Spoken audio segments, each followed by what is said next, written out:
नमस्कार। आज की इस खास चर्चा में आपका स्वागत है। चलिए सीधे मुद्दे पर आते हैं। आज हम जिस घटना का विश्लेषण कर रहे हैं वो हाल ही में कानपुर के एक बहुत बड़े पुलिस अधिकारी के दफ्तर में घटी। देखिए, ये कोई आम घटना नहीं है, बल्कि एक ऐसा वाकया है जो किसी को भी अंदर तक झकझोर कर रख दे। जरा सोचिए, सीमाओं पर देश की रक्षा करने वाला एक जवान अपने ही सिस्टम के सामने खुद को बिल्कुल बेबस और असहाय महसूस कर रहा है।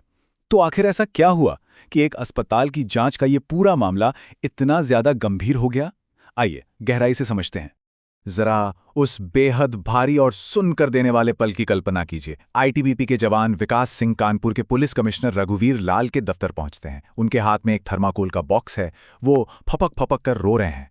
उन्होंने वो बॉक्स खोला और उसमें अपनी 56 वर्षीय मां निर्मला देवी का कटा हुआ हाथ दिखाया। ये कोई साधारण शिकायत नहीं थी। ये एक बेटे की हताशा थी, उसका दर्द था जो पिछले 3 दिनों से सिर्फ और सिर्फ इंसाफ के लिए थानों और दफ्तरों के चक्कर काट रहा था। ये एक अकेला दृश्य ही बता देता है कि इस कहानी में दर्द और दाव दोनों कितने बड़े हैं। तो चलिए अब घटनाओं की इस पूरी टाइमलाइन पर एक नजर डालते हैं और समझते हैं कि बीमारी से लेकर इस अंग विच्छेदन यानी एम्प्यूटेशन तक बात आखिर कैसे पहुंची। अब ये मई महीने के उन कुछ अहम दिनों की क्रोनोलॉजी है। देखिए, 13 मई को निर्मला देवी की अचानक तबीयत बिगड़ती है। उन्हें सांस और पेट की कुछ दिक्कतें थी। आईटीबीपी के अस्पताल ने उन्हें तुरंत एक हायर सेंटर रेफर कर दिया था।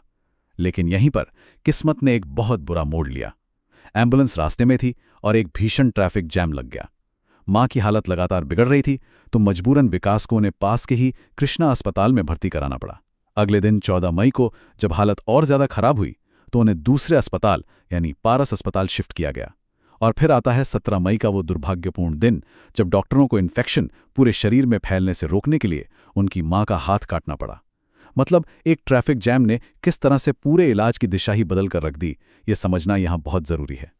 अब आगे बढ़ते हैं और उन गंभीर आरोपों और मेडिकल दावों पर बात करते हैं जो इस केस का सबसे बड़ा हिस्सा है।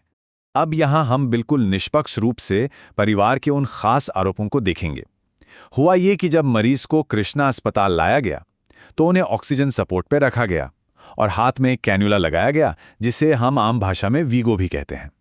अब परिवार का सीधा सीधा आरोप ये है कि वहां डॉक्टरों ने एक गलत इंजेक्शन लगा दिया और उनका दावा है कि इसके तुरंत बाद ही वो जगह काली पड़ने लगी, सूजन बहुत ही तेजी से बढ़ने लगी।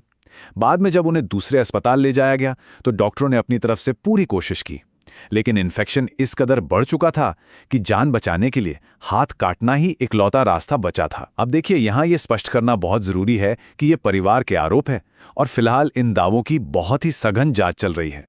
इस पूरे मामले में एक और बेहद चौंकाने वाला मोड़ आता है। बात सिर्फ एक अकेले जवान की शिकायत की नहीं रह गई है। पूरी की पूरी आईटीबीपी बटालियन में इस वक्त गहरा आक्रोश है। अस्पताल के खिलाफ शिकायत करने के लिए बटालियन के बड़े अफसर भी पुलिस कमिश्नर के पास पहुंचे और आईटीबीपी के लेजनिंग ऑफिसर अर्पित सिंह का ये बयान देखिए।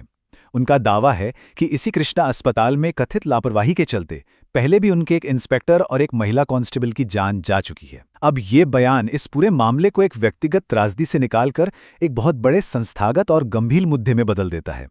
तो इन तमाम गंभीर आरोपों के बाद अब ये देखना जरूरी है कि पुलिस और प्रशासन की तरफ से आखिर क्या ठोस कार्रवाई की जा रही है। तो देखिए, कमिश्नर रघुवीर लाल ने यहां तुरंत एक बहुत ही स्ट्रक्चर्ड 3 चरणों वाला एक्शन प्लान लागू किया। पहला कदम, चीफ मेडिकल ऑफिसर यानी सीएमओ को यह निर्देश दिया गया कि वो तुरंत एक मेडिकल पैनल बनाए जो इन दोनों अस्पतालों की भूमिका की गहराई से जांच करें। दूसरा कदम, उस कटे हुए हाथ को एक सुरक्षित थर्माकोल बॉक्स में रखवाया गया और उसकी वैज्ञानिक फॉरेंसिक जांच के आदेश दिए गए। और तीसरा अहम कदम, पुलिस ने यह पक्का आश्वासन दिया कि जैसे ही जांच रिपोर्ट आएगी उसके आधार पर सख्त कानूनी कार्रवाई की जाएगी और एफआईआर दर्ज होगी। और सच कहें तो इसी प्रशासनिक एक्शन के बाद उस हताश जवान को थोड़ी सी सांत्वना मिल पाई। चलिए अब थोड़ा दायरा बढ़ाते हैं और मई 2026 के कुछ अन्य प्रमुख क्षेत्रीय समाचारों के राउंडअप पर भी फटाफट एक नजर डाल लेते हैं। इस वक्त की बाकी बड़ी खबरों की बात करें तो सबसे पहले भीषण नौतापा हीटवेव का कहर पूरे उत्तर भारत में जारी है। यूपी में तापमान 47.6 डिग्री और खजुराहो में 47.2 डिग्री सेल्सियस तक जा पहुंचा है। हालात इतने खराब हैं कि नोएडा और बेगूसराय में स्कूलों को बंद करना पड़ गया है। उधर क्राइम की दुनिया से एक बड़ी खबर है। सीबीआई ने बंगाल के मुख्यमंत्री के पीए की हत्या के मामले में एक मुख्य आरोपी को गिरफ्तार किया है, जो यूपी का ही रहने वाला है। इसके अलावा कानपुर से एक बहुत ही विचलित करने वाली खबर आई है, जहां अपनी ही जुड़वा बेटियों की हत्या के आरोपी पिता ने जेल के अंदर सुसाइड की कोशिश की है।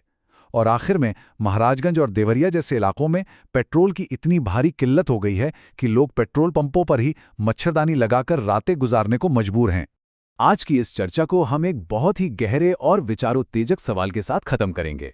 जो कहानी आज हमने देखी वो वाकई सोचने पर मजबूर कर देती है कि जब आम इंसान का चिकित्सा व्यवस्था से इस कदर विश्वास टूट जाता है, तो सिस्टम एक ऐसी पारदर्शी और तेज व्यवस्था कैसे बना सकता है जो न सिर्फ पीड़ित परिवारों को तुरंत न्याय दिलाए, बल्कि जो हमारे ईमानदार स्वास्थ्यकर्मी और अस्पताल हैं उनकी सत्यनिष्ठा की भी रक्षा कर सके।